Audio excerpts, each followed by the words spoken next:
காவல்துறைக்கு மட்டும் சொந்தமானது. காவல்துறை செய்யக்கூடிய புலன் விசாரணையானது சட்டத்துக்கு உட்பட்டு நீதிமன்றனுடைய விசாரணைக்கு உட்பட்டு நடத்தப்படுகிறது. உதாரணத்துக்கு நம்ம வீட்டினுடைய அடுத்த வீட்டில் ஒரு திருட்டு போயிட்டு இருந்தால் காவல்துறை விசாரணை மேற்கொள்ள வேண்டும். நாம் என்ன செய்வோம், அந்த வீட்டில் எப்படி திருட்டு நடந்தது, யார் காரணம், நாளைக்கு நம்ம வீட்டில் திருட்டு நடந்த மாதிரி நம்ம ஒரு சந்தேகப்படுவோம், நாம் ஒரு முன்னெச்சரிக்கை செய்வோம்.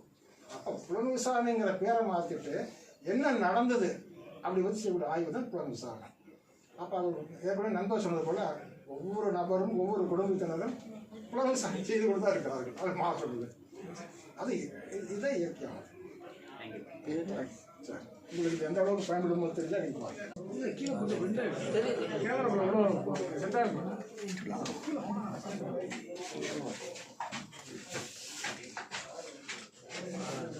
இந்த 3 வெளியிட்டு